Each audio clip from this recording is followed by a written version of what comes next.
Wilson. I don't remember anything that I've said. That's fine. Nobody ever does.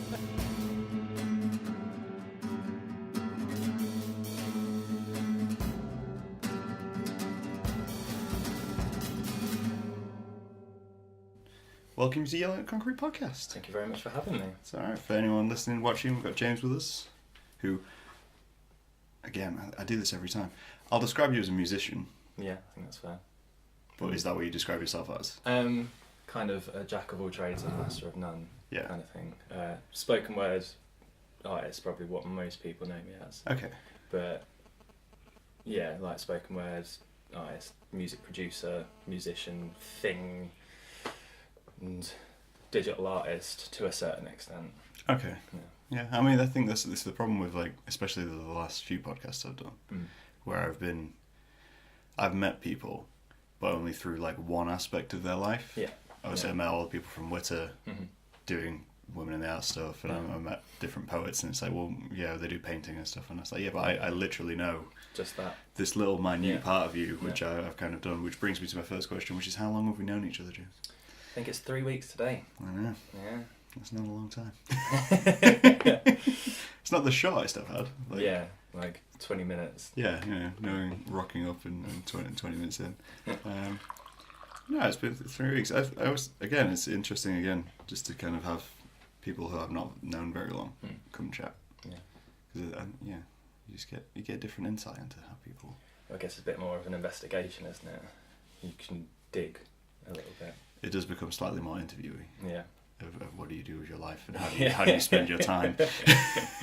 Rather than like, remember that time? Yeah. Yeah. You remember that time 3 weeks ago? Yeah. When we met. when we met. Yeah, Oh, that was yeah. great. You know, we got together. There was all kinds of stuff going on. Well, you performed some spoken word recently, I think. You were saying? Yeah, I did. Did 2 nights in a row of the kind of music and spoken word thing project that I've been working on for a bit, and then I've done a couple of slams after that as well, kind of using the same material but not having a backing track with it as such. And it's been kind of a bit of hubbub about it, which is quite nice. Yeah, just kind of exactly what I wanted. I think is your music backtracks electronic, isn't it? Yeah. So I think that kind of is different to a lot of stuff. Obviously you see a lot of acoustic stuff because it's easy to take acoustic with you and just do it, so it's quite interesting to see. I mean, I think it's technically easier because I don't have to play an instrument. You just have a backtrack. Yeah, just rock up with a phone or a laptop and just go and plug it in. I don't have to think about anything other than keeping in time. Yeah, I guess that's the only issue. If you mess up, there's no backtrack to it. Yeah, there's no way. Let me rewind it. You can't just keep strumming a little bit longer. Yeah, there's no cover-ups with it. Yeah. So it's kind of just like, carry on, just keep going. That's fair. How long have you been doing that? Just started with the music and the spoken word together. It was just this month. It was the first time I'd done it. Was at Richie's night, Richie Daniels, crash course in brain surgery. Yeah. And then the next day, slightly different set, different order, and a different song in it for a Poetry Green Room that John Baker runs. Yeah. And like 2 very different audiences, where with Crash Course it's kind of expected to a certain extent to have something a bit left field and out of the ordinary, and then Green Room is kind of more sort of middle-aged, I guess, kind of audience. And just hearing people have different things to say about it was interesting. Yeah. Because they're kind of coming at it from different perspectives. Yeah, I think this was something I discussed with Gemma when I had her on a podcast, and just the idea of, because I was saying there's a lot of spoken word nights in Lincoln, like a lot. Yeah. And I thought maybe because I don't go to a lot of them, maybe it's just the same crowd turning up to each and every night. So it's kind of, you get a few randoms, but it's generally the same audience because a lot of people are invested in the spoken word. So I wondered whether that kind of impacted, but she was saying it's quite a varied amount. Yeah, I think if you kind of had like a scoreboard of people, that every single one of those people would have been to every event but they're not always necessarily at the same place at the same time. So you've got a general big audience for it. Yeah. You get slithers of that, and it tends to be every event there's like 2 or 3 at the least new people that will turn up who have been told about it or they've seen it advertised somewhere and be like, oh, it's poetry, so I thought I'd come along, and like, what is this? Yeah. Like I was expecting someone to recite something, and instead it's coarse usually, or like very, very personal and very intimate. Yeah. They're expecting kind of metaphor, and it is in there, but romanticism it's also, of everything. Yeah. Yeah, and like I wandered lonely as a cloud. Yeah. Probably isn't going to happen. Someone should read that. But not even mention it, just pretend that it's their own and see what happens in the situation. Try and get away with it, yeah. Not even try, just blatantly rip it up. We did play with the idea of having like a spoken word karaoke. Okay. Where it's kind of having popular poems and see what kind of weird, terrible ways that you could just kind of take this really popular poem and just wreck it. And everyone be like, yeah! Just the destruction of language, gradually. Yeah. I mean, I'd go to it. I'd enjoy that. Yeah. I mean, what kind of... Do you prefer the more, like Crash Course, a bit surreal, but you don't know what you'll expect? It is expected because the event's quite theatric. Yeah. Or do you prefer more just going to a standard thing and then busting out something which they're not going to expect? I think it kind of depends on the day of the week, really. Yeah. That they've all got... When I think about events, I don't really think so much about them as a performer. Okay. With Crash Course, it was different, because then it was more like, seems like the best place to kind of kick this off.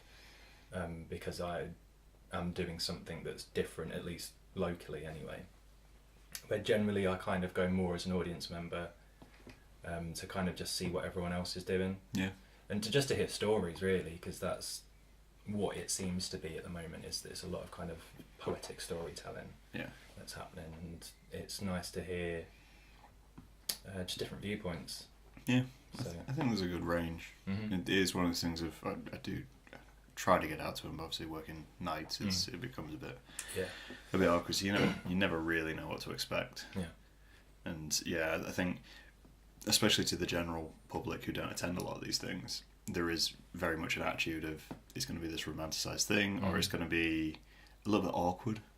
I think awkward usually is the one of like, isn't it weird to sit and watch one person recite a poem, especially quite a personal poem as well? Yeah. I guess it would be, but I don't know. I think because I've been doing it for a while, that I've kind of got used to it being very personal and it being very vulnerable as kind of part of the course, where it's now more awkward if someone isn't doing that, I guess, to a certain extent. Yeah. It's like if it's a very like exterior thing, they're talking about like a specific subject, like I don't know, like Carry On films, for example. It's like, what? Would you mean you're talking about something that's not like your feelings and stuff? What? This isn't poetry now. It'd be quite interesting. Especially in an event where everyone's doing something quite personal. It is. I think it did kind of get personal, at least from there were things I gained from Carry On growing up, kind of thing. But it was kind of a celebration of it, and it was a bit alien to be like, you're talking about things rather than feelings. Like I've got used to that model of spoken word, so the left field stuff ends up being the kind of more traditional stuff sometimes. Yeah, at the moment I think it's expected that you're going to do something which isn't considered traditional or sort of that kind of thing. Yeah, I always find that interesting though, especially when I think it was the last Crash Course, well, the first Crash Course I went to, which I've not managed to get to any other ones, and seeing a couple of people just read generalised poems, and I thought that was really interesting because it was like, this was what you expect, but it's steeped within everyone else who's doing all this kind of weird random stuff, and which is great. And you just kind of sat there going, "Oh, it's a weird little break. Like, it's almost like a breather. Like, this is what I expected. You know, there's a bit of coziness here. You know? That's very true. I think I've been there on a night where it's gone from that, you know, and kind of having a romantic view of something or someone, and it being like, oh, this is nice. Like, I can just enjoy this. I don't have to think too much about it, to something more cerebral, and then something that's just like the most transgressive thing that I've ever heard in my life, and just been like, this is amazing. Yeah. I'm totally disgusted. I'm so happy that I am, because it's just bang, bang, bang, all these things coming at different directions. I find it interesting, people who can write romanticized stuff. Especially, I was having this discussion with Elodie Clark, and we wrote about romance poems. Yeah. And I can't write a romance poem. Yeah. Because it makes me cringe. And hearing them makes me cringe. Yeah. And I'm like, I know it's a very sincere thing, and people are obviously feeling these things, and they're expressing it in their way. But I'm sat there, it's like, I can't do it. I've been, in a way, some way tainted by by cliche and trope, and I'm just like, I can't do it. And so I always find it like, it's interesting that like, people who can manage to pull off a sincere romanticized or romantic poem in some way. I mean, I know that there's you have like anti-slams, where people like intentionally write the worst poems they can, right? And the point of it is to have the worst poem.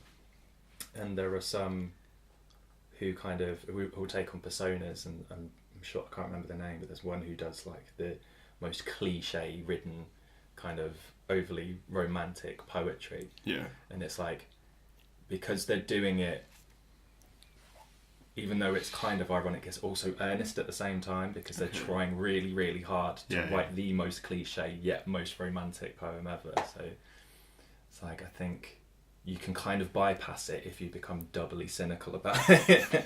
It's like, I'm going to write the best romantic poem ever by trying to write the worst one. I don't know. It's the same when you hear like really angsty poems, and it just gives me flashbacks to like 13, 14-year-old like me. I mean, just going, oh yeah, well, fuck everything, and everything's awful, and death, and okay, right. It's like, I kind of do angsty poems. I'm like, okay, not that. Oh no, it's that blatant angst where you're just like, no, and I'm gonna throw the word fucking because that's edgy. I think there is one that is like that, whereas like this poem is me at 13, like when I started going, I'm gonna write poetry about like how angry I am at things I don't really know anything about. And kind of, it was a bit of a callback to that, because it was just a poem about very specifically being in that mindset, and kind of realising how petulant it is as well. But up until the last line, it is just that, where it's just like, I'm so angsty, and I'm gonna go listen to Rage Against the Machine, and just pound at the wall very softly. And I don't know. I do think that carries something with like, especially age as well, because like most of these spoken word things, we see quite a lot of older people. I do find there seems to be kind of 3 tiers to it. Where you've got the young blood that's like school, college age, and they're kind of coming from the more slam-ish position, and like Neil Hilborn, who's an American poet. Who did a poem about OCD, and I think it's just called OCD, and that went everywhere. Right. So for a lot of people, you got a lot of younger people who are on YouTube, who are on the internet, and that's where they're getting a lot of media content. That's kind of spoken word to them, and the stuff they're doing is really, really good. It's really good wordplay, and it's very personal. It's talking about topics. It's talking about subjects. And then you've kind of got my age range, so like kind of 25 to 35-ish, and it's kind of a little bit of the old school poetry with a little bit of the personal, and I think some elements of kind of the punk poet stuff, and then you've got the older stuff, which is very much more in the punk poetry vein, and then an older set that's kind of exactly what you'd expect to a certain extent. So you've kind of got different tiers, but I think the main body is kind of that 25-35 range, where it's kind of in between the 2 extremes of it. But you have a lot of, and the younger people who are doing it, they're like just hitting the ground running with it, because rather than kind of DIYing it, the first thing they've seen is this really high quality stuff. They've got this great point to jump off from, and it's like they've got the uni slam, and the stuff that they do is just like absolutely mind blowing, and it's just like how long have you been doing this? Like 3 months? Yeah. No, I get that. It's always that kind of thing when you're kind of just flicking through like Reddit or something, and it's like, for me, obviously with illustration and stuff like that, and you see someone like, oh yeah, there's this 22-year-old who's come out and done this, and I'm like, what? Yeah. It's like, what? Yeah.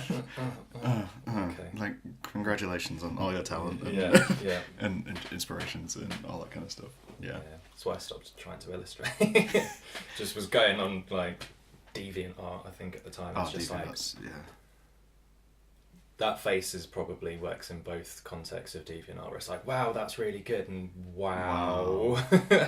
Yeah, I remember vividly when I decided to get off DeviantArt. Because I was full at, like, college-wise, I was full in DeviantArt. I was like, doing photography, going to post all my photography there, doing illustration, going to post all that up on there. And I was just posting everything. Yeah. Like, there was no editing in any way. I'd take 100 photographs and I'd dump them onto DeviantArt and tag them and everything like that. And I had a DeviantArt t-shirt at one point. Nice. That's commitment. That was I was doing that, and I was like, oh, yeah, this will be really good. And then just gradually, the more I, like, learnt about people and found, all I could find was, like, furry porn. Yeah. And I was just like, is this what people see me as when they see my DeviantArt t-shirt? Like, are these my peers as well? Like, and I was just casually just like looking through, and I was like, it's all just like, there's some good pockets, and people do use it as a great little platform. But the overall view is fan art and it's a lot of fan strange things, and I was like, I'm not even producing that. I can't even compete with that. So. I can't quite get that. Yeah, I'm not willing to just go out and do that. Just to push that thing. And I mean, that's come into play again recently. I've started streaming illustrations recently. Essentially just because I was doing them anyway. Yeah. I was like, why not? Yeah. Just get on the stream. And then you look at a lot of the other streamers or artists who do streams, and again, it's a lot of the DeviantArt crowd. Yeah. Who are coming from there doing fan art and doing commissions of like that kind of thing. You start there going, I don't want to fall into this trap again. But at the same time, I kind of want to explore. And from the outside, I don't know what. It's like looking at Tumblr from the outside and going, I want to get involved in Tumblr, but it's a scary place. Yeah, I've been buried in Tumblr for far too long. It's just like, I think about creating a Tumblr. Like, don't. Like, there's some really beautiful, beautiful things on Tumblr. Amazing things that you would never know and you would never have otherwise seen. Yeah. And like some things you'll find, and then 2 years later, you're like, I followed them on Tumblr, and now they're there. And then just the rest of it is just like a cesspit, just like a hellhole, and it's like complete Stockholm syndrome now. I'm like, I have to go on and check my notifications and maybe fast reblog some stuff, and then just go quick before I see anything. I love that idea that it's like the internet websites are just Stockholming. It's like you get there, you're like, totally. I feel bad if I don't go check Tumblr. Yeah. I get these notifications where it's like, hey Graham, have you not checked your Tumblr recently? I'm sorry. It's just Mark Zuckerberg, like, Graham hasn't been on for a week. Oh, that would be great. I don't know how to human if you're not online. Yeah. I think now the only approach you can have to online, I mean, maybe I do wrong because I'm terrible at marketing myself, is that I have access to all these websites. Yeah. But everything's interlinked to one thing. Yeah. I post regularly on one thing, and then it just goes. So I don't care what condition it makes it to the website. I don't care if my tags work. It's there just in case. Yeah. But for the most part, I'm just going to be sat on Instagram. Just chilling out on Instagram for a little bit. Yeah, I've kind of taken a gap week from Instagram. And was just like, I need to take a break from it because I'm just sitting there just doing this hours on end and looking at everyone else's great lives and great art. I'm just like, oh, I might post a selfie and then feel bad about it at some point. It'll be filtered, so it'll be fine. If you want a selfie project, there's one which is happening. It'll be tomorrow in real life, but whenever it says it'll already happened. It's something called like 7 days of something. Okay. And you basically post a selfie every single day, and it's meant to be a personal portrait of yourself, just for 7 days, and part of like a larger project which is happening in Lincoln. It interested me. This is what I use Instagram for. I use it to one, have a podcast guests, and go, that'd be good on a podcast. Yeah. But two, just to try and find like little pockets of like projects. Yeah, I mean, I keep missing things on it, and then being like, oh, that was a thing, because it's not in chronological order. No. And because algorithms, marketing. Yeah. But yeah, it's just like, oh, that happened 3 days ago. Okay. Yeah. That happened 2 minutes ago. All right. Okay. Maybe I can. 2 days ago. Okay. Never mind. Yeah. And then I took a break from it and was like, I don't need Instagram. Yeah. It's fine. I can take a break from it. And then I was walking around Hartsheim, and there's the little white house that's there. Yeah. And it's like a kind of retreat place. Okay. It's run by a psychotherapist, an existential psychotherapist. Nice. And it's kind of like art stuff and team building stuff, but it's also like it's embedded in this nature reserve. It was she's got an Instagram profile, and kind of was liking a lot of the archetypical stuff that I was doing. And I've been there a lot. It's like kind of my place to go and escape. And I was walking through and I was looking at the house. I was like, I wonder if I'll ever meet her. Yeah. And I was just like, I don't know, maybe. And walked around the corner, and this woman was like, hi. And I was like, hi. And she's like, I follow you on Instagram. I was like, do you live at the White House? And she was like, yeah. And I was like, what? Like, what is this? Like, do I need to go back on Instagram so I can figure out who people are? Yeah.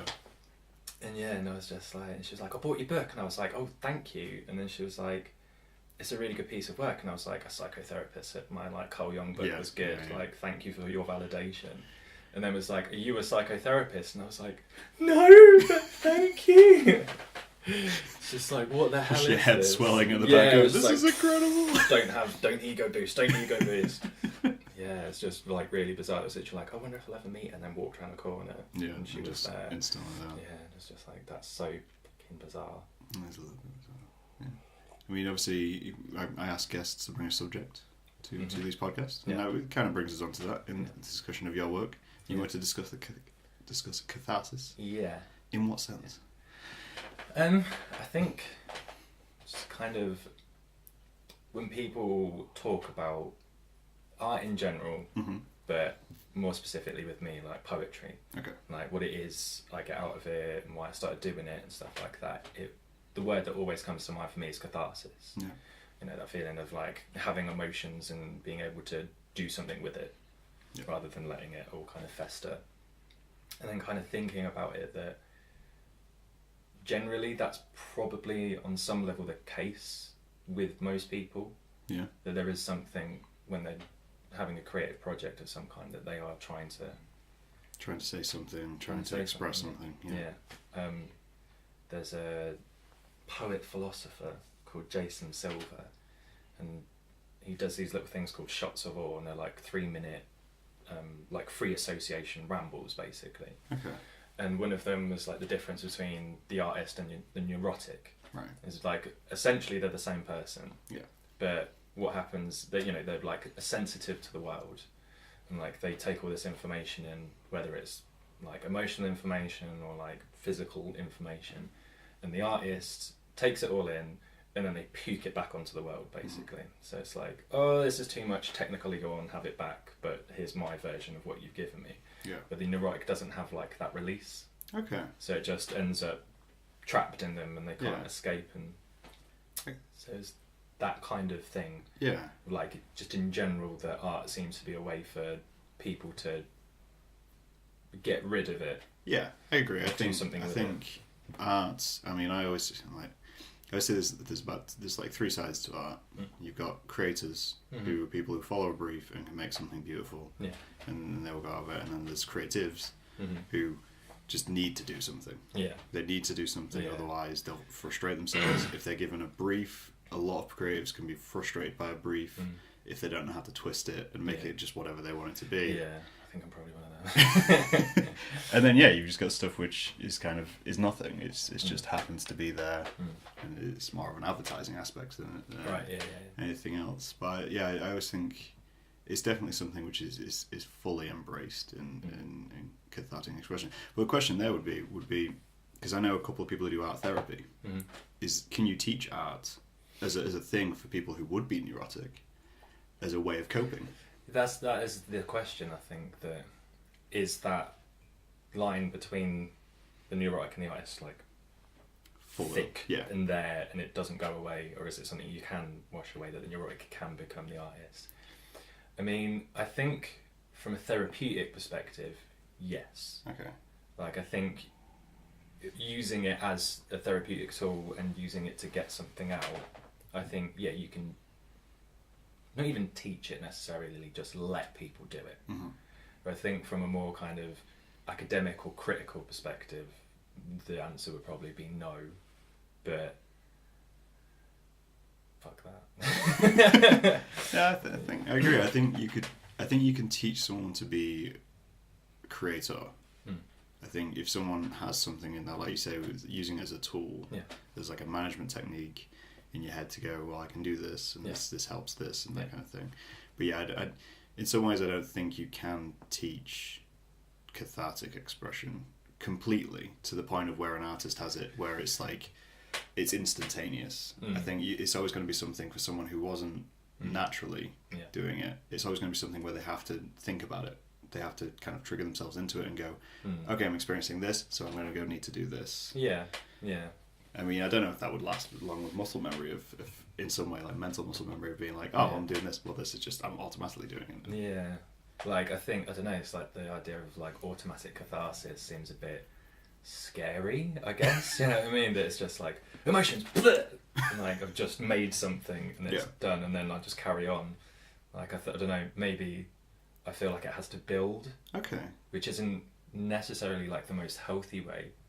No. But like creatively it feels more satisfying. Okay. To kind of have something build up and be like, right. So when you make work, do you feel a sense of catharsis throughout the entire process? Because I imagine your process is quite long.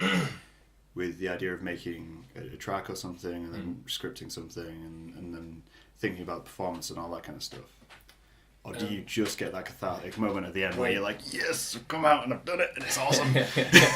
Like, typically, when it comes to the writing, it is, I find it very hard to have a process with it. Okay. Like, unless I'm probably overly intellectualizing it, like, you know, like cut up technique or kind of word association, like that process I can get on board with because it's out of the ordinary. But if I'm like, I'm going to write this particular poem about this particular thing in this particular way, then I start to get frustrated really quickly, where it tends to be, I have to write about something. Right. Because I could try to talk about it, but then I've got to find the right people to talk to about it, and I'm not always good with mouth words. Yeah. Or sometimes hand words work better.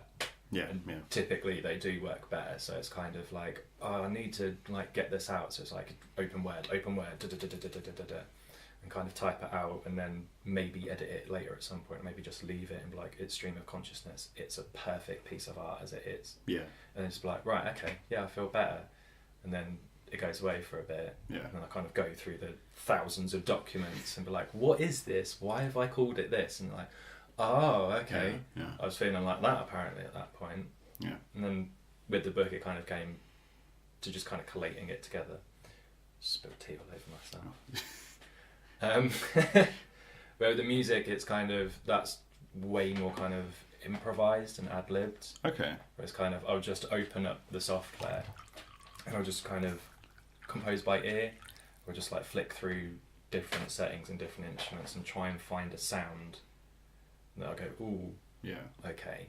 And then it kind of, with the album, it was different because half of it I was writing to the music, and the other half I was composing to the words. So I was going to say, do you ever start with the music, like, and then that kind of gives you some sort of thing, and you go, oh well, that, and then suddenly you're expressing through it. Like, some of it was kind of matching stuff and kind of fitting it to form. Some of it was kind of like, I want this to go over this because this sounds like this to me, so I want to write something for that kind of. So I created a brief for myself, essentially, where it's like, you've got these chapters, you've got these archetypes, these like kind of psychological characters. There's ones you've got lots of, but you kind of want to spread it out a little bit, so let's concentrate on these ones and see if we can match the tone. And that's a lot of what it was kind of trying to match the tone of the music to the tone of the poetry. That's kind of interesting. I mean, I know I've been told by a few people that when I create stuff, I seem to do it very quickly. And I think that is true of if I have an idea, it will go. Yeah. It will be something, and it'll just go, and then I can drag it out longer. Yeah. And I do, but that's usually on bigger projects, and it'll be something where I've got a very set kind of track in my mind of where I'm going to end up, but it'll be full of these pockets where I've just gone and done. I mean, I did illustration recently for one of the crash courses, and I did it in the space of a day. Yeah. It was sketched, digitized, done, and it was just like, no, I need to get this done. I need to get this finished. Need to get this out of my head or onto page. And I've always found it interesting when people can kind of stop between. Yeah. And especially with kind of your stuff, obviously you necessarily would probably have to stop between, because you wouldn't necessarily be near something to make music or in a position to write. Yeah. And I think it's always interesting to see just the different layers of how someone comes about making something. I mean, and how that relates to catharsis in a way. Well, that was mine's an instantaneous gratification in a way. Yeah, like I think that was it. Is that with the kind of the creative aspect of it, of like composing the song and writing the lyrics, there was a little bit of planning, but for the most part, it was kind of like, right, okay, put the track on and just write, and just see what happens naturally. Where it was a bit of a challenge and an exercise in delayed gratification with the kind of process side of it, of like mixing and mastering and kind of really listening to it, where usually I wouldn't bother with that. I'd just be like, there's this wall of sound, that's the way my stuff sounds. It's just like, and then with this, it's because it had the spoken word element over the top of it, I had to think about it, and I had to put the effort in, I had to do research, and I had to go, right, okay, so I can do this, and I can do that, and I can do this, or I could do it like this, but I need to take the time with it. I can't just be like, done. Like, there were shortcuts in the kind of rough drafts of it, and it was like, this sounds like garbage. Yeah. So I need to not have this like shortcut that I'm just applying to everything, because everything's got a different thing. There's a narrative to it. There is a journey to it. Yeah. Even the genres within the electronic thing, even the genres change. Yeah. From the start to the finish. So they need to kind of be adapted and stuff. And as I was doing that, I was kind of doing things by accident and being like, oh, okay, I didn't mean to do that, but that was interesting. Can I fine tune that? And then having that space to fine tune it just kind of opened up more opportunities and kind of more avenues, rather than just kind of going brrr and just having it all there. So I think it with everything, it's about balance. Yeah. But my kind of idea of balance is this, then this, then this, then this, then this. Yeah. It's kind of like the start of the bill. For some reason, was the image that came into my head, where it's just feet walking. Yeah. That's my version of balance, rather than being still. Yeah, it's constant. It's just constant rhythm of things going on. Yeah. Do you find? I mean, I was just thinking in terms of. So I did. Do you know NaNoWriMo? Name rings a bell. So it's where you write a book in a month. Right. Okay. You have 50,000 words to write, and you do it during, I think it's November. Yeah. And the idea isn't quality, it's quantity. Yeah. It's reading that word count. So at the end of it, you have a text. Yeah. And I did that. Got to the end of it. Great. Second time I've done it. Yeah. I haven't edited it. Yeah. Because I hate editing. Same. But with illustration or painting or anything like that, I will happily go back and tweak. Yeah. But when it comes to writing, I just see this, even when like writing a poem. Yeah. I wrote a short poem recently because I was thinking about doing spoken word, and then do it. But then I wrote this small thing and I gave it to someone for feedback. They gave me it back. It was like, oh yeah, here's a few points. And I was like, cool, I'll go back and edit those. No. I haven't edited those. I've literally gone, I'm probably never going to open that document ever again in my life. Yeah. But I found that so strange between two different mediums. One which I'm completely comfortable going back and editing and reworking. Yeah. So do you ever find that, like, I mean, obviously music, spoken word, you seem to have always a system. But the spoken word stuff, like it kind of going from page to spoken word, like with a poem, kind of I need to edit it so I can have the grammar in it that I usually won't bother with if it's on the page, where it just helps me to kind of read it. And with poetry, I'm happy to edit. With the music, now more so, I'm happy to edit. But with prose, especially with academic work, which is probably when I should have been doing it the most, And with scripts, hated it. Yeah. Just like any kind of formatting just drives me absolutely mental. Especially if it's like, this is the way it's done. It's like, no! Yeah. That's the worst. When I wrote scripts for like short films and stuff, I'd write it in my way. Which would be, I'd use a formatting program. I'd use Caltex, and I'd write it out, and then I'd give it to a friend, and they'd format it how a script is meant to be formatted. They'd give me it back. What is this? We'd do read-throughs, and I'd edit it in my way, and that would be the finished script. And it'd be cool. So this is what I need to make the film. You've got what you want. You're happy with the formatting, and I've got my original idea just mapped out here. Yeah. And it's the same with the book. Of kind of like coming to the end of it, I'm like, I can't stand grammar editing, and I don't care enough. It makes sense to me at the time, and that was good enough. I mean, like, I think E. Cummings just like didn't bother with it. Yeah. Like, or it would be in really weird places, and he'd just over-emphasize it. Yeah. Just be like full stops for like half a page in the middle of a word, that kind of thing. So, like, you could arguably get away with it. It's like, it's like some abstract novel. It's fine. It's meant to look like that. It's challenging. You're meant to hate reading it. You're meant to go to this play and not want to be here. Yeah, exactly. Like, I remember it. Yeah. I definitely remember it. Yeah. I do love that aspect of art, and I'm realising this more and more as I come through this year. I do love it being a bit of a troll within art. Yeah. Especially pissing off artists. And I don't know why.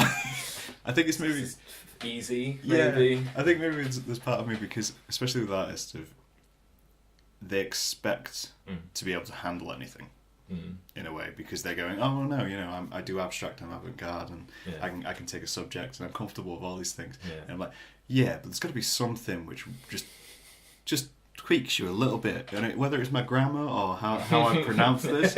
So I'm going to take that, and I'm going to poke you the way you poke everybody else. Yeah. It's like you think you're a provocateur. I'm going to Dali, and you're not going to see it coming. We can provoke you. Yeah. I don't know though, it's like, to a certain degree, I think possibly like the more abstract and avant-garde an artist is, probably the more like sensitive they actually are. Yeah.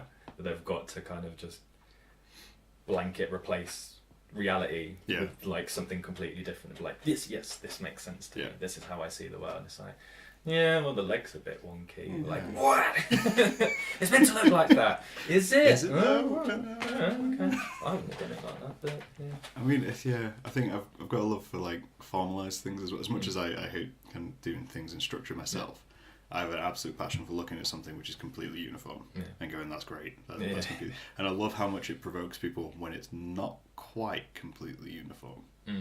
Like, it's just slightly off. Yeah, so I'm just like, I can love that, and I can love that. Well, you can't. And there's something cathartic about that for me, and I don't know what it is. It's like I'm giving you cognitive dissonance. Yeah, do I have cognitive dissonance? I don't know. Either's fun. So what you got coming up project-wise? Have you got new projects in, or are you still promoting previous projects? I am trying very, very hard to not start on the next thing. Okay. Because I'm Why?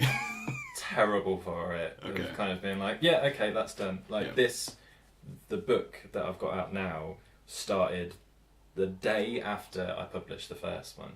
Right. So it was like, I've put that out, because in the time between starting it and self-publishing, I'd just written like a load of material. So it's like, okay, I'll just think of a name, archetypical, and it was just like a holding pen for material that was like, when I do the next book, this will be a good place. Yeah. So I'm trying not to do that. Like, I've got loads of ideas, because I'm like, finally done it, so now I can get on with the next thing. And it's like, no, maybe you should just stop and like think about what's happened. Give people a chance to absorb what you've already put out there. And maybe like promote it a little bit more, and reach out to those people who weren't able to get it or weren't like aware that it was a thing. Yeah. So I'm trying to stay focused on the thing that's actually happening right now, because I kind of planned it month by month. I'm like, well, March is nearly over, so this is done now. This part of my life is over. And it's like, no, you probably carry on. Yeah, you can keep promoting that for the rest of the year and work on other things at the side. Yeah, where it's like, just trying to stay on track with it and try and stay focused. Yeah. But because I'd kind of written a plan, and the end of it was like release it and perform it. Because I've done that, I'm like, it's done. Yeah. It's not on the list. No. There's nothing else on the list, so nothing else needs to be done. It's like, you could like see what happens and react to that, but like, nah, I'm done. I'm gonna write like a 3-person spoken word play, and it's gonna be great, and it's gonna be like nested sci-fi stories. Like, yeah, okay, no, you're not. Concentrate. Get back on track. Yeah. I think that's it's a big problem for creatives, and I mean, going back to kind of catharsis, the idea of it, once you've done it, you have this sense of it's not mine anymore. Yeah. It's gone. Yeah. You know, it's like dropping the baby in a way. Like, I've given birth and it's gone. Yeah. and how do you do that? That was it though. It's like I got kind of halfway through. Yeah. And it kind of, because I've been concentrating on it so long, and it's quite personal in a lot of ways. Yeah. It's also kind of meant to be relatable. 'Cause that's an aside. I'll come back to that in a bit. I kind of was like, I just want to get rid of it. Like, I just want it. I'm pretty much done. I just want to get rid of it. I just want to give it to people because I know what this is. Yeah. I've been around it for like the newer stuff a couple of weeks, the older stuff like a year, up to a year. Yeah. So just something like, here you go, have it. Like, this is for you now. Yeah. Do what you want with it. Where now it's kind of like, don't hurt it. Don't hurt it.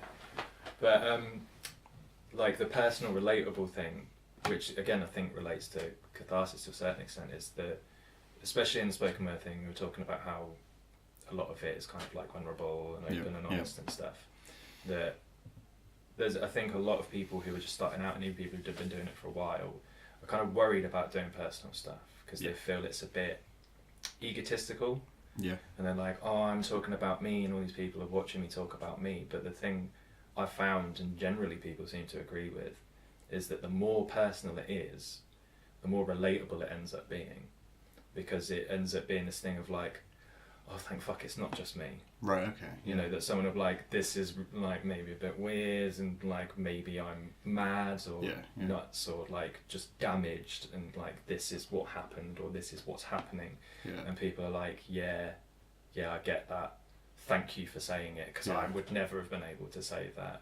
So it ends up, it's this weird, it shouldn't make any sense, but it's the more personal it is, the more relatable it ends up being. Yeah, I mean, it's an interesting point, that because it's when I was trying to do spoken word stuff, this is again a conversation I had with Mel, I've done writing, I've done shorts, I've done scripts, I've done the occasional poem, but it's never something I would perform. And I liked this idea that there's a piece of paper between me and everyone. Yeah. And if I have a script, and even if it's a very personal script, I can hand off that piece of paper, and whatever opinion they have on it, it's about that sheet. It's not about me. Yeah. It's just, they're on the subject. If they relate to it, great. They relate to that. They don't relate to me. They relate to whatever I've discussed. Yeah, there's an object between us. So when it came to writing more personal stuff, like you say, it's like it feels very egotistical, which is something which I'm not comfortable with. Of getting up and going on stage and going, so I wrote this poem, it's about me, or it's not obviously about me, but you're going to guess it's about me. And then standing there and going, all right, I'm going to read this. And my brain just can't make that connection between someone seeing it and thinking, I relate. Even if they'd relate to other work, because even when someone sees an illustration, a friend of mine, Callum, I did a calendar which was depressed animals with nihilistic slogans at the bottom, like give up and stuff like that. And he loves it, and he's like, oh, it's so relatable, and you capture it really well. And I sat there going, why do you relate to this? Because something in my head just doesn't go, other people are thinking this.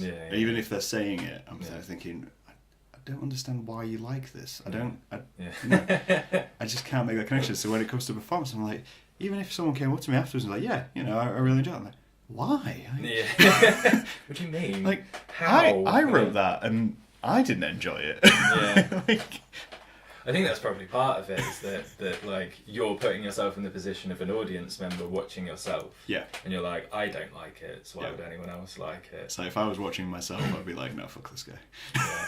I think that's generally the way, I think, with any kind of performer, is that they don't want to watch themselves unless they really, really have to. Yeah. Because you end up being like, I could have done that better. Yeah. I don't like that line. I mean, I don't watch these all the way back. No. I literally, I'll edit them together in the sense of adding the clips and the audio, but I don't watch them back. Yeah. Because the idea of watching myself terrifies me. It's something I've had to get much more comfortable with. But I completely agree that you don't want to watch yourself. Yeah. Well, it's like the irony of it for me is that there's two videos and they've both got the poem that kind of became a bit of a calling card for me that I ended up doing everywhere. It's one of the first ones I could memorize and recite fairly easily, and that people kind of resonated with, is a poem about ego death. Okay. So it's me like talking about trying to get away from my ego whilst I'm on stage and everyone's listening to me. And it's like, it kind of became a bit of a weird running joke in my head that like that's what was happening. Yeah. And it ended up being a bit of a weird struggle where it's like, I feel egotistical about reading this poem about not being egotistical.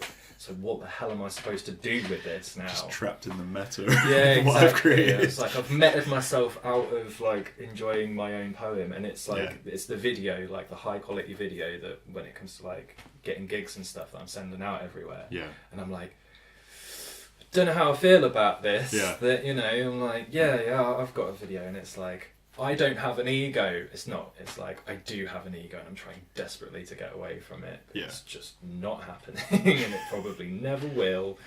But let's just not be tossers. That's like pretty much the gist of it. Yeah. So it does end up kind of diverting away from me, and more to just be like, an ego is a thing, but let's try not to concentrate too much on it. I think you did the little solo podcast thing where you were talking about kind of sincerity and performance. And that was a problem that I had at the end of the last year, whereas it was increasingly, I was writing for performance, and I was increasingly thinking about performance and the way in which I performed. And you know, when I started off, it was about catharsis, about saying things that I didn't feel comfortable talking about just in a general way, and like, you know, the object of writing it down can separate it from me, and I can read back and reflect on it as it's mine and it is me, but there's enough of a separation from it that I'm not like consumed by the emotions. Instead can kind of look at it somewhat objectively. And kind of as it became more and more about performance, it was just like I wasn't getting stuff out. And if I was doing it for the sake of a performance. It was like, I'm acting sincerity. And that became like this horrible headspace that I was in, where I was just like, I need to take a break. I need to step back from this and just concentrate on writing for the catharsis, writing for getting it out. And that's how the book ended up coming about. And the album, where it's just like, just write cathartically. And just had that framework of kind of passing them out to a certain extent and giving them kind of characterizations of different aspects. And then having it as a whole thing and being like, right, these are all me. You know, the each of these individual bits, some of them are vulnerable, some of them are angry, some of them are angsty, some of them are pathetic, some of them know exactly what they're doing, some of them have no idea, and that's fine. That's okay. Like, try and have a holistic view of it. So it has been cathartic in that way. But I think it's also then, I did it for a book. I did it for a book, and I did it for an album, and I've made a product out of it. And I hate that. When this comes from, I've discussed in previous podcasts, whenever I make a product out of anything I make, I feel like I've sold out. And I've visibly made stuff which was just people pleasing. And whilst it was fun, at the end of it, I'm just like, I feel dirty. I feel like I need to do something which is completely just fucked. Like, just completely, like, I can grab hold of it, throw it into the world. It's like, it's not going to make any money. I mean, I started my zine, which I did, and still do. And it's like, I did that as a reaction to it, essentially. I'd spent Christmas doing animals and objects, which is animals displaced in tiny objects, and it's cute, and it's people like it, and you know, buy posters, and it's like I enjoy doing them because they're cute, and you know, kind of thing. When I came to the end of it, I was like, I just feel I feel nasty. I feel like I need to do something art. This isn't art. Yeah. My brain just kind of reacts to it and go but I think there's a real risk, especially with performance stuff, of people becoming in a sense a caricature of their own work. And I think it's interesting when you get someone who starts off as a character. I mean, there's like a lot of comedians, like Johnny Vegas, for instance, obviously started as Johnny Vegas, and it's an act, and people don't know it's an act. And you kind of think, how do you manage that at home? No. At what point do you get home and you think, I'm not that, I'm just performing? And if you've got a character, especially as something which has gotten away from you as being, especially something where it's quite dark and quite personal, that can be so much more destructive. If you can't control that. I think that's it. Is that I think it's somewhat kind of relatively new territory. For people who do in spoken word, that there's not kind of. I mean, I think you've got characters to a certain extent within the old guard, and like you've got Phil Dupuis, and Phil Dupuis when he was doing spoken word, when he was doing punk poetry, he was Porky the poet. Right. So he had a character, and then he went on to do something different.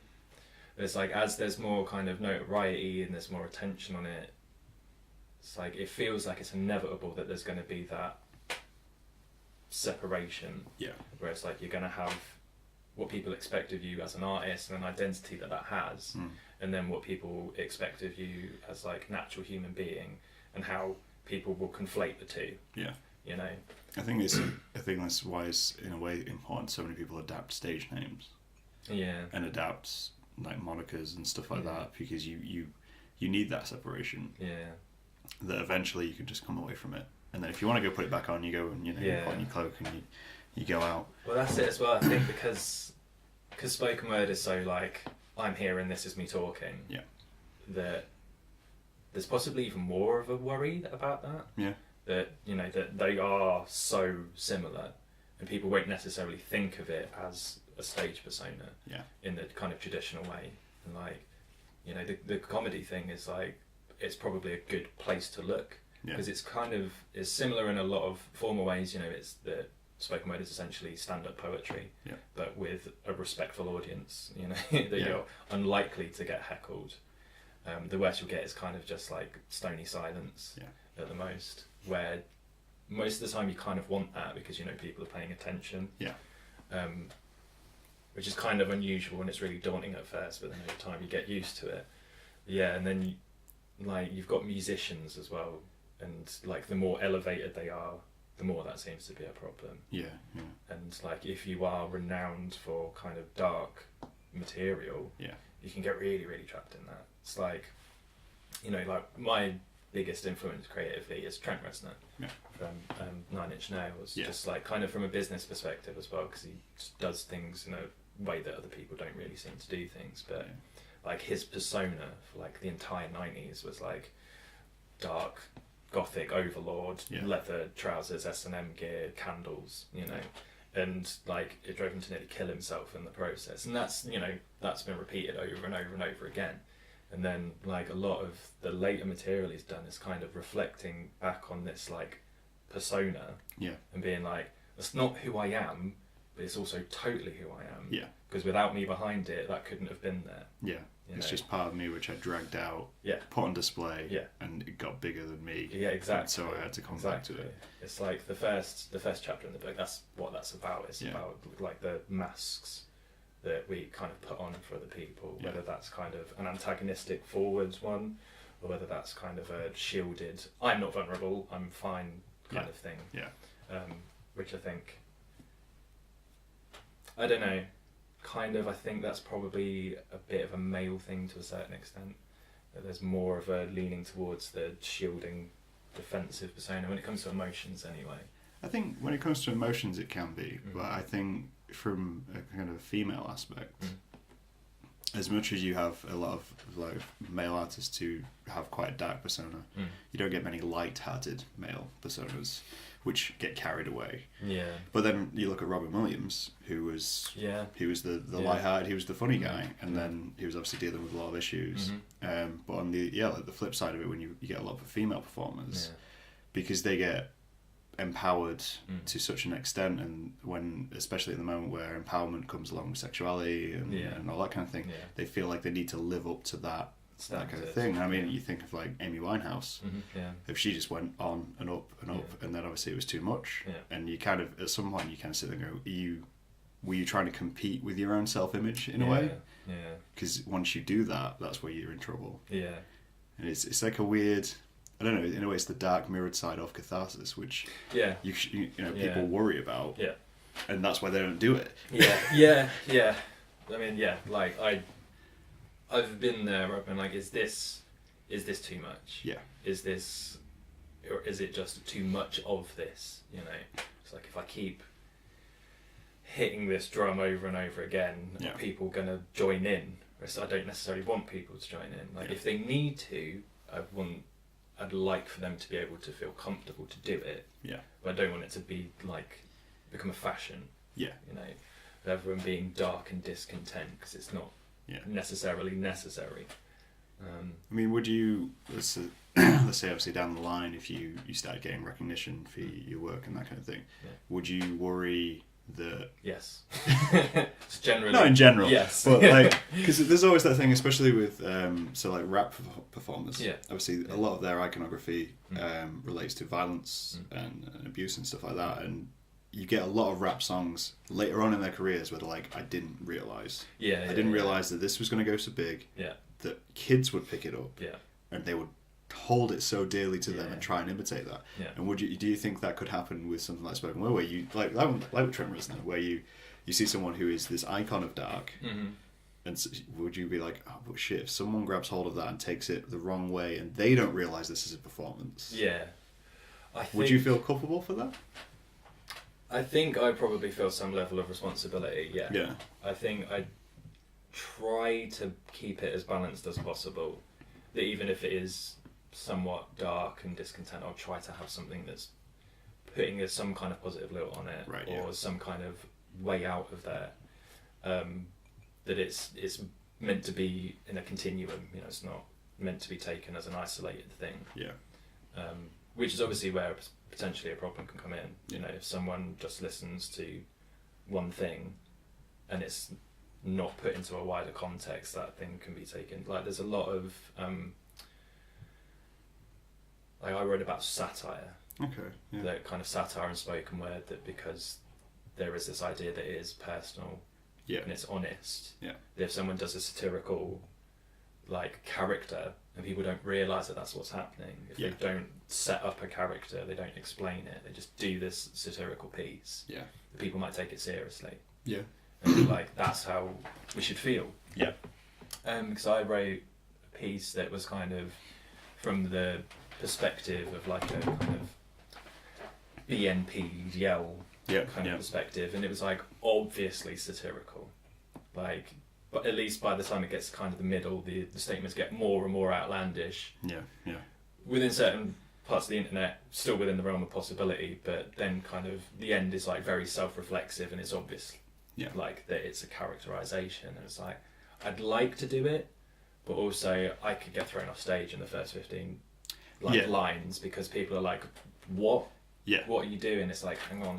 To be taken out of context and for someone to react to that. Because that is a worry I have with catharsis, and like with my calendar I made.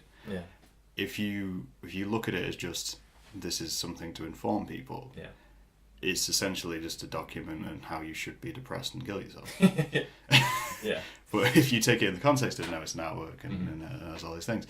So there is a worry that like, I'll publish something like that and someone will go and do something, and I'll have to be held accountable, and I'm suddenly going, well, no, you have to, I can't be responsible for the work I put out. And it's like, do you put disclaimers on things, you know, and then does that kind of ruin it? But then it's like, what then becomes more important, aesthetic value or like potential like risk to people?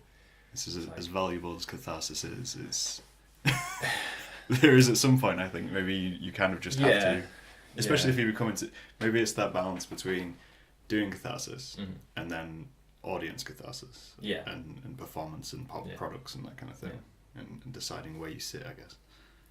Well, that's it. It's like generally I feel like, I hope anyway, that kind of the personal performance catharsis instills at least some awareness of the possibility for a personal catharsis. Yeah. If not, you feel like that as well, kind of way of viewing it. Yeah, I don't know, it's kind of never really thought about kind of the danger of it. Yeah. I guess because I don't know, kind of don't want to like patronise the audience. Yeah. No, I want to give them the benefit of the doubt that they know the tone, they know the context that it's within. I guess within an event, that's a given in a way. Yeah. Obviously, when it goes on in the internet, it can be taken out of context, and that's. Like, I don't think anything's particularly like overly worryingly dark. It's more the stuff that is like more dark. Yeah. Is kind of, it's more subtle references. Yeah. It's not outright kind of stuff. But like on the album, there's nothing. Just kind of moaning really for most of the first half. Just like life's a bit crap in it. These are the reasons why. But carry on listening, and it's like it's not all crap, But then it's like there was a meme the other day, and it was like when you're on Spotify and you left shuffle on and the concept album's all out of order, and it's just like this kid crying. It's like, oh god, what if that happens? Yeah. They listen to it back to front, and it starts off really like chirpy and like dancey, and it just ends with like, whatever. Yeah, just completely destroyed. I mean, with Spotify, there's always that concept of like, let's say you got your concept album and you're listening, and you don't have premium, so in the middle of your concept album, you receive a nice advert. Yeah. It's kind of fitting in a way. I don't know. Does this make my album better if there's a Spotify advert in the middle of it? There's definitely one track on it where it's just kind of like, we're all in our computers and we're not real people, and some vaguely cyberpunk, I hate Mark Zuckerberg kind of stuff. So having an advert for Spotify straight after it, like, pay us money so you don't have to listen to my irritating voice over and over again, would probably fit quite well with that. Yeah. They've got that market down, like advertising you want to pay to get rid of. I mean, the one I've got at the minute is I've been cycling to work, and I don't have Spotify Premium, mainly because I'm cheap. So you can't beat me, Spotify, I can't afford you. And it's like, so phone's in pocket, headphones are on, cycling along, tap here to listen to this. And I'm like, I can't tap, I'm cycling. So I want to listen to the advert, so I get 30 minutes free songs, but I can't tap the advert. So instead, you're going to play me an advert. I'm just trapped in some regular capitalism. Yeah. But at the same time, I can ignore it. It's like radio. It does become white noise after a while. It does become a little white noise. I think a point to kind of bring it around to it. I think if you're going to make work of any kind, and you want it to be, so you're going to have to have a level of catharsis within it. I think so. Otherwise, you won't believe in it. Yeah. And if you can't believe in it, then someone else is not going to believe in it. I think that's it. It's that it's now more a case of getting in the headspace rather than like, how do I perform this? It's how do I feel this instead, and that's potentially a dangerous place to be, but it's worth it. Then I'm taking on the risk. I'm like, I'm feeling this, and then afterwards I can kind of go cry in a toilet for half an hour and then come back and do it again. I think if you do make something personal, especially for younger people, I think if you make something personal and you feel a lot of catharsis doing it, I think at that point it's important that you show someone that work. Because it is that thing of, like we were saying, with where it becomes a performance, you are in a different context. So you need that when you're in a vulnerable state to go, I know what I think of this and this is my stuff, but someone else needs to look at this and give me their opinion in a way. And take it out of my context, essentially. I mean, just to see what effect it's having. Like, doing those two events and having like a lot of varied people in two different audiences, like that was really interesting to see that, and how people reacted to it and said different things about different parts. And it's like, okay, I can kind of piece together a kind of objective view of this from what different people have said. So it's kind of, there's a group of subjective views which kind of patchworks into something that's not all in my head, or like my projection of what I think people are thinking about it. So yeah, like having feedback is like really, really important. I think, especially with that kind of stuff, because because when I did the Richie's night, I was told afterwards that it was just like a lot of the men in the room just looked really, really uncomfortable. Right. Yeah. Like the more vulnerable it got, the more they were like, just kind of shifting in their chairs and looking around, like. And I was like, oh, maybe they're just bored. And it's like, no, they were uncomfortable. Like, they felt uncomfortable. I'm like, don't know if that's a good thing or a bad thing. Like, my artist brain is like, comfort the disturbed and disturb the comfortable. And then the part is like, maybe they felt really uncomfortable. And I was, like, I was giving them a bad night out.